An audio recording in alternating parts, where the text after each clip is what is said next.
आदाब नाजरीन, खैर मकदम है आपका। आप देख रहे हैं जी सलाम। मैं हूं इमरान खान और लेकर हाजिर हम इस वक्त वर्ल्ड न्यूज। आइए देखते हैं दुनिया में क्या कुछ चल रहा है। दुनिया भर की खबरें जी सलाम पर। इजरायली पार्लियामेंट ने एक ऐसा मुतनाज़ा कानून पास कर दिया है जिसके के तहत इजराइल को यहूदी मुल्क करार दे दिया गया है। जहां एक तरफ अरब रुकन पार्लियामेंट ने इस बिल की मुखालफत की, वहीं इजरायली वजीर आजम ने इसे यहूदी तारीख का एक संग मील कहलाएगा। जबरदस्त मुखालफत के बावजूद इजरायली पार्लियामेंट ने एक ऐसा मुतनाज़ा कानून पास कर दिया है जिसके तहत इजराइल को यहूदी मुल्क करार दे दिया गया है। 55 के मुकाबले 62 रुकने पार्लियामेंट ने इस बिल के हक में वोट किया और हिब्रू को मुल्क की कौमी जुबान बनाने का ऐलान किया गया। अरब रुकने पार्लियामेंट ने इस बिल की पुरजोर मुखालफत की। वहीं इजरायली वजीर आजम ने इसे यहूदी तारीख का एक संग मील करार दिया। ये यहूदी तारीख और इजरायली स्टेट के लिए अहम दिन है। इस कानून के पास होने के बाद अब ये खदशा जाहिर किया जा रहा है कि इजराइल में रह रहे अरब शहरियों के साथ बड़े पैमाने पर भेदभाव होगा और अरबी जुबान का दर्जा कमतर कर दिया जाएगा। अरब रुकने पार्लियामेंट ने इस बिल को जमहूरियत और इंसानियत के खिलाफ बताया। The nationality bill is a hate crime. They are totally discriminating against the Arab citizens, against the Arab minority with racist articles, especially those of Jewish settlements and those articles downgrading the status of the Arabic language. इस कानून के मुताबिक Israel में यहूदियों को दूसरों के मुकाबले कौमी खुदमुख्तारी का हक ज्यादा होगा। अरब कानून साज का कहना है कि इस बिल ने इजरायली हुकूमत का असल चेहरा दुनिया के सामने ला दिया है। The Palestinians inside the Green Line are very angry and they think that this law would make their life more difficult. Although, in my opinion, and also in the opinion of other people, that this would facilitate our struggle by way that we can expose the true character of the State of Israel and its true policy. वहीं कानून लागू होने पर Israel के PM Benjamin Netanyahu ने कहा कि इस कानून ने यहूदियों के वजूद के बुनियादी हक को कायम किया है। इजराइल यहूदी लोगों का मुल्क है, जो अक्सरियत चाहेगी वही होगा। We will keep ensuring civil rights in Israel's democracy. These rights will not be harmed. But the majority also has rights, and the majority decides. An absolute majority wants to ensure our state's Jewish character for generations to come. आपको बता दें कि Israel की 80 लाख की आबादी में 20% अरब शहरी हैं, जो पहले से ही दोयम दर्जे के शहरी बनकर रह रहे हैं। अब इस मुतनाज़ा बिल के पास होने के बाद इजराइल पूरी तरह यहूदी मुल्क बन जाएगा, जो मशरिक़ वुस्ता के अमन कायम करने की राह में रोड़ा साबित होगा। ब्यूरो रिपोर्ट, जी सलाम। और इस वक्त हमारे साथ इस मौजू पर बात करने के लिए अखलाक उस्मानी साहब फोन लाइन पर जुड़ गए हैं, जो कि मिडिल ईस्ट मामलों के एक्सपर्ट हैं। अक्सर हमारे साथ फोन लाइन पर जुड़ते हैं, उनसे बात करेंगे। अखलाक उस्मानी साहब, पूरी दुनिया में लोग जमहूरियत और बराबरी की बात कर रहे हैं और इजराइल हुकूमत यहूदी मुल्क बनाने के लिए कानून पास कर चुकी है, क्या कहेंगे आप?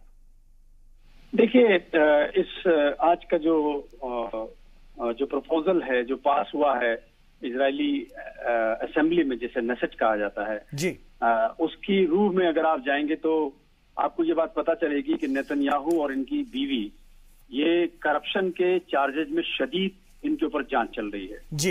ये बेहद करप्ट पॉलिटिशियन में इनका शुमार होता है और इन्होंने अपने ही मुल्क के वसाइल को लूटने के इनके ऊपर संगीन इल्जाम हैं जी। अब नेतन्याहू कर ये रहे हैं कि अपने पाप को, अपने गुनाहों को, अपने करप्शन को छुपाने के लिए वो अपने पूरे मुल्क को धर्म की एक अंधी दौड़ में धकेल रहे हैं, जहां से न सिर्फ इजराइल का आगे का मुस्तकबिल काला है, बल्कि एक परमानेंट सॉल्यूशन ढूंढने की जो बात होती रही है कि फिलिस्तीन और इसराइल के बीच के जो मुतनाज़ा हैं, जो तनाज़ा है इनके बीच में, उसको ठीक करने का जो 2 स्टेट फार्मूला है, अब वो भी कहीं से कहीं तक कारगर नहीं रह जाएगा। उसकी वजह यह है, जैसा आपकी खबर में भी अभी बताया जा रहा था कि 30%, हालांकि 20 से 30% वहां की अरब पॉपुलेशन ऐसी है जिसके पास इसराइली पासपोर्ट है, और अरबी बोलने वाले मुसलमान इस 77 सीटों वाली नेसेट लोकसभा में करीब 13 से 15 सीटें हर बार जीतते हैं जी। तो ये जो मुस्लिम रिप्रेजेंटेशन है इजरायली नेशनल असेंबली जो भारत की लोकसभा की तरह है, उसमें 13 से 15 मुस्लिम लोकसभा के जो सांसद हैं शायद वो अब नहीं चुने जाएंगे।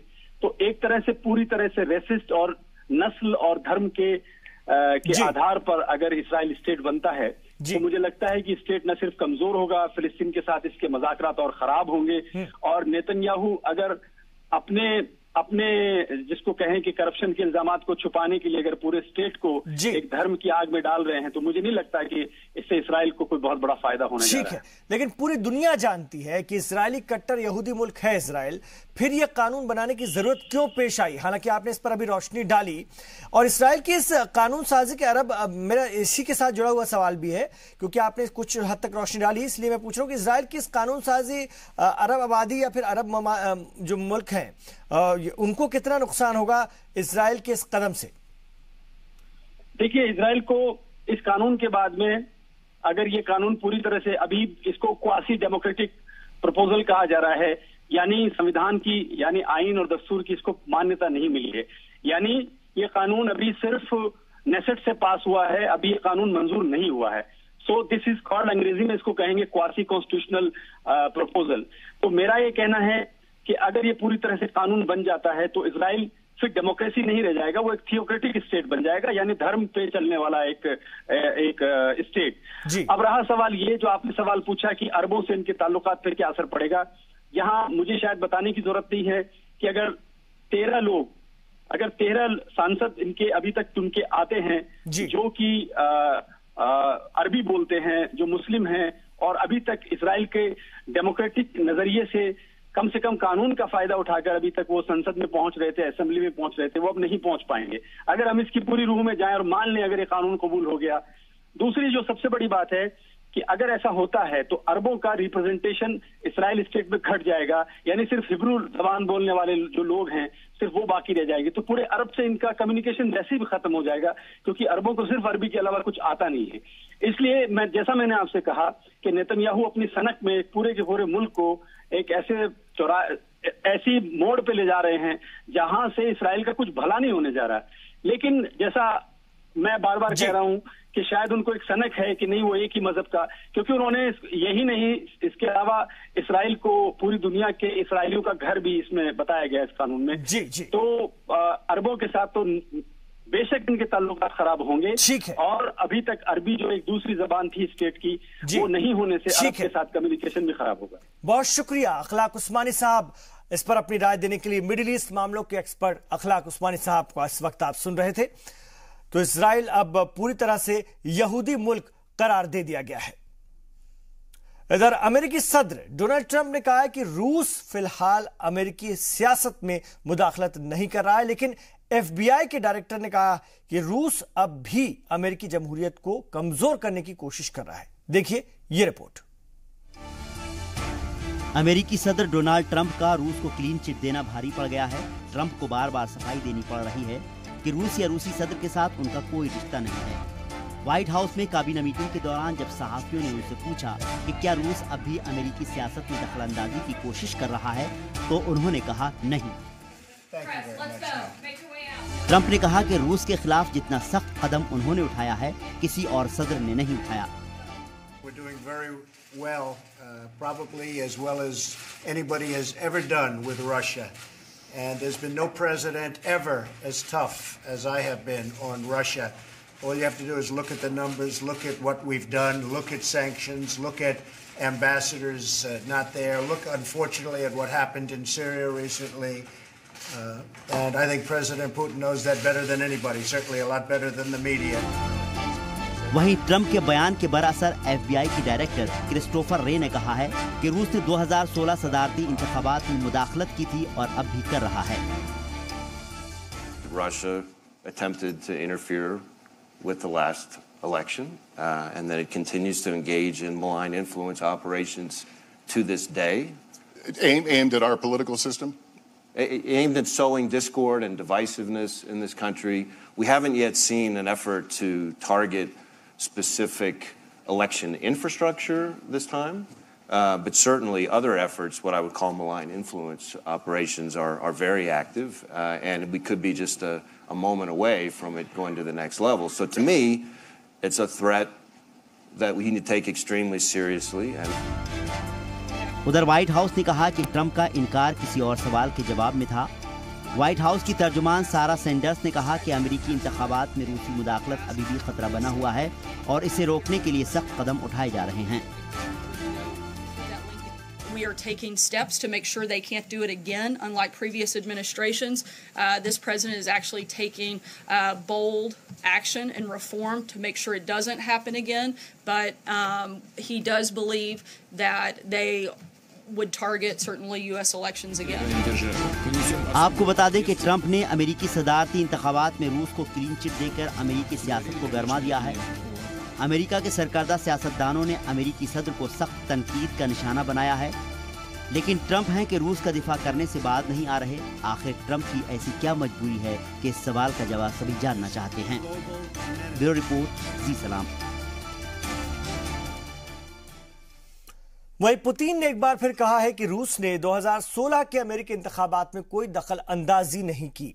मॉस्को को रूसी सफीरों और आला अफसरों की एक मीटिंग से खिताब करते हुए पुतिन ने कहा कि रूस और अमेरिका के बीच रिश्ते सुधर रहे हैं, लेकिन कुछ लोगों को ये बात अच्छी नहीं लग रही है, इसलिए वो रिश्ते बिगाड़ने के लिए साजिश रच रहे हैं। रूसी सदर ने कहा कि अमेरिकी सियासत के अंदरूनी उठापटक से उनका कोई लेना देना नहीं है। आपको बता दें कि इससे कबल फिनलैंड के हेलसिंकी में रूसी सदर व्लादिमीर पुतिन के साथ तारीखी मुलाकात के बाद अमेरिकी सदर ने रूस को क्लीन चिट दे दी थी, लेकिन सियासी दबाव के बाद वो अपने बयान से पलट गए। उन्होंने माना कि रूस ने अमेरिकी इंतखाबात में मुदाखलत की थी।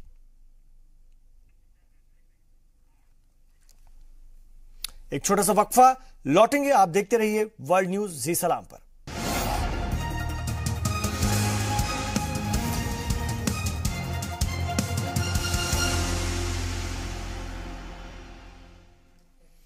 आप देख रहे हैं इस वक्त वर्ल्ड न्यूज जी सलाम पर। शामी अफवाज की शदीद बमबारी के बाद गोलन पहाड़ियों के इलाके में बागियों ने असदी अफवाज के सामने सरेंडर कर दिया है। रूसी सालिसी में बागियों और शामी हुकूमत के बीच एक समझौता हुआ है, जिसके तहत खास तौर से बागियों को इदलीब जाने के लिए सेफ पैकेज दिया जाएगा। इसके बदले में बागियों ने भारी हथियार हुकूमत को सुपुर्द करने की तैयारी कर ली है। वाज़ेह है कि शामी अफवाज ने रूस की मदद से कनीत्रा सूबे के कुछ इलाकों पर पहले कंट्रोल हासिल कर लिया था, लेकिन मकबूजा गोलान हाइट के नजदीक कुछ झड़पें चल रही थी, लेकिन अब अपोजिशन ग्रुप ये इलाका खाली करने को तैयार हो गया है। वहीं दराज सूबे के नावा में भी शदीद लड़ाई के बाद बागियों ने सरेंडर कर दिया है। एक समझौते के तहत इन लोगों को भी बागियों के कब्जे वाले इलाके इदलीब जाने की इजाजत दे दी जाएगी। आपको बता दें कि शामी फौज ने रूस की मदद से 19 जून को दराज सूबे पर हमले का आगाज किया था और अपोजिशन ग्रुप के मुकाबले के बाद सूबे के 80% इलाके पर कंट्रोल हासिल कर लिया। वहीं कनीत्रा सूबे में भी असदी अफवाज की पेशकदमी जारी है। उधर शुमाली मगरबी शाम में बागियों के कब्जे वाले 2 शहरों में से 7000 आम शहरियों को आज सुबह महफूज तरीके से बाहर निकाल लिया गया। इन सबको हलब की जानिब रवाना कर दिया गया। इन लोगों को फुआ और कफरिया कस्बे से मुंतकिल किया गया, जिन्हें सुन्नी बागियों ने कई बरसों से अपने घेरे में ले रखा था। शाम में नाकेबंदी के तहत इदलीब सूबे के ये 2 कस्बे फुआ और कफरिया ही ऐसे बचे थे जो असद हुकूमत की हिमायत कर रहे थे। शिया आबादी के हामिल इन 2 इलाकों से एक डील के तहत तमाम शहरियों को मुंतकिल किया गया है। ज़राए के मुताबिक 7000 के करीब शहरियों को 121 बसों के जरिए हुकूमत के कंट्रोल वाले इलाके हलब भेजा गया है और इस डील के तहत असद हुकूमत ने शामी बागियों को रिहा करने का वादा किया है। यमन के हौसी बागियों ने एक बार फिर सऊदी अरब की जानिब मिसाइल दागा है। ज़राए के मुताबिक अरब के सरहदी शहर नजरान को निशाना बनाने की कोशिश की गई थी, लेकिन इस मिसाइल को फिजा में ही तबाह कर दिया गया। इन हमलों में किसी जानी नुकसान की कोई खबर नहीं है। हौसियों का इस हफ्ते नजरान पर यह दूसरा मिसाइल हमला है। आपको बता दें कि यमन में 2015 से खाना जंगी चल रही है। हौसियों ने यमन के बड़े इलाके पर कब्जा कर रखा है। सऊदी अरब इत्तेहाद मुल्क में आईनी हुकूमत कायम करने की कोशिश कर रहा है, जिसके सबब अरब इत्तेहाद और हौसियों के बीच शदीद झड़पें जारी हैं। यमन की खाना जंगी में अब तक 20,000 लोग हलाक हो चुके हैं, जबकि लाखों लोग गरीबी और भुखमरी के शिकार हैं। तुर्की में इमरजेंसी हटा ली गई है। यहां पर सन 2016 में नाकाम फौजी बगावत के बाद सदर तैयब अर्दगान ने इमरजेंसी नाफिज कर दी थी। इससे 5 दिन पहले अंकारा में जंगी जहाजों से बमबारी की गई थी और इस्तांबुल में पुरतशद्दुद झड़प भी हुई थी, जिसमें कि 249 लोगों की मौत हो गई थी। आमतौर पर इमरजेंसी 3 महीने के लिए ही लगाई जाती है, लेकिन साल 2016 में लगी इमरजेंसी को हटाने की तारीखों को 7 बार बढ़ाया गया। इस दौरान करीब 80,000 लोगों को हिरासत में लिया गया और करीब 1.5 लाख लोगों को सरकारी नौकरी से बर्खास्त किया गया। तुर्की का इल्जाम है कि 2016 में हुए फौजी तख्तापलट की कोशिश फतेहुल्लाह गुलेन और उनके हिमायतियों ने की थी। हालांकि गुलेन इन इल्जामात से इनकार करते हैं। नाक़दीन ने खदशा जाहिर किया है कि इस इमरजेंसी के खात्मे के बाद तुर्की में मजीद जाबराना कानून साजी की जा सकती है।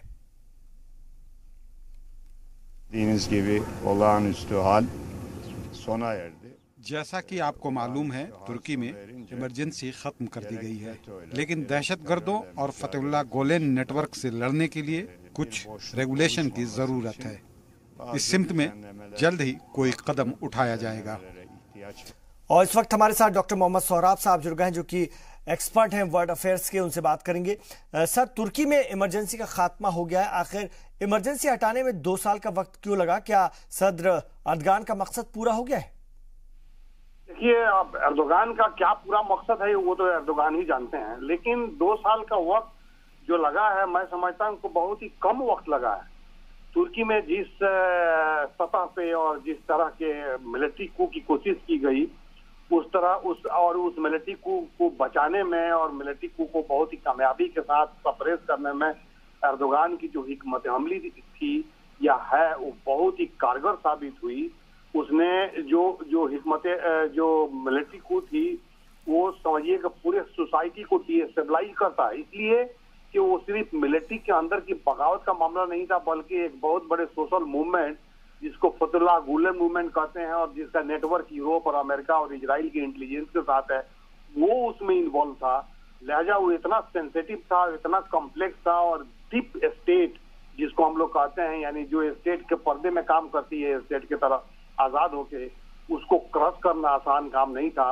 2 साल में अर्दोगान ने बहुत ही कामयाबी के साथ उनका सफाया किया, और सफाया ही नहीं किया, इसी 2 साल के अंदर जी पॉपुलरिटी की लेवल उसकी इतनी बढ़ गई कि उसने अपने एतबार से जो कवानीन बनाए, वहाँ के दस्तूर बनाए और रेफरेंडम कराए और फिर इलेक्शन फाइनल प्रेसिडेंट का जीता और सबसे ज्यादा वोट लेके जीता। तो ये कहीं ना कहीं कामयाबी को ही दिखा रहा है कि किस तरह से अर्दोगान की पॉपुलरिटी में इजाफा हुआ है। अर्दोगान की जो सोशल रूट्स है, जो मैंडेट है, वो पॉपुलर मैंडेट है और आवाम को पूरी अर्दोगान की आवाम की पूरी ताउन, अखलाकी ताउन और सियासी ताउन अर्दोगान के साथ है। तो ये बहुत बड़ी कामयाबी है और बहुत कम वक्त में कामयाबी है। जी, बहुत शुक्रिया डॉक्टर मोहम्मद सोहराब साहब अपनी बात रखने के लिए जी सलाम पर। इधर बदनवानी के मामले में पाकिस्तान में अदियाला जेल में बंद पाकिस्तान के साबिक वजीर आजम नवाज शरीफ और उनकी बेटी मरियम को आज इस्लामाबाद के सिहाला पुलिस ट्रेनिंग कॉलेज में गेस्ट हाउस में शिफ्ट कर दिया गया है। नवाज शरीफ को अदियाला जेल में बंद करने को लेकर उनके भाई शहबाज शरीफ ने भी सवाल उठाए थे। उन्होंने कहा था कि साबिक पीएम को जेल में जान का खतरा है और इस्लामाबाद हाईकोर्ट ने नवाज शरीफ और उनकी बेटी की अपील पर सुनवाई जुलाई के आखिरी हफ्ते तक के लिए टाल दी है। एक छोटा सा वक्फा, लौट रहे हैं, आप देखते रहिए वर्ल्ड न्यूज।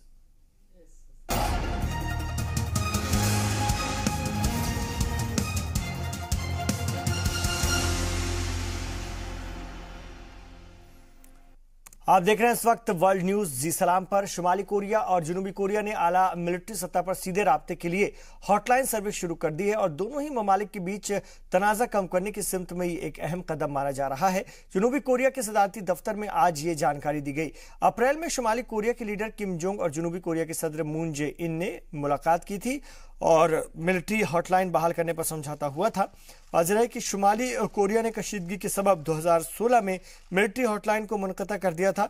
इस हॉटलाइन सर्विस से जनूबी कोरिया का सदारती महल, ब्लू हाउस और शुमाली कोरिया के स्टेट अफेयर्स कमीशन के बीच सीधे राब्ता कायम हो गया है।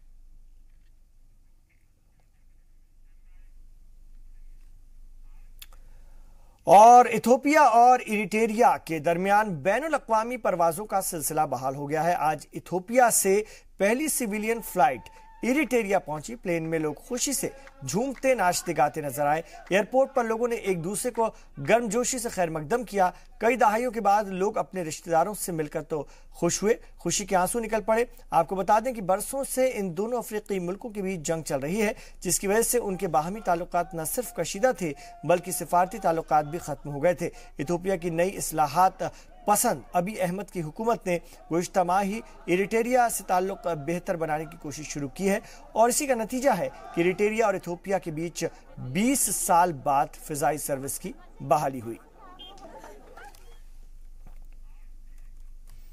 नाइजीरिया सिक्योरिटी फोर्सेस ने 2014 में लड़कियों को अगवा करने के मामले में दहशतगर्द ग्रुप बोको हराम के 8 दहशतगर्दों को गिरफ्तार कर लिया है।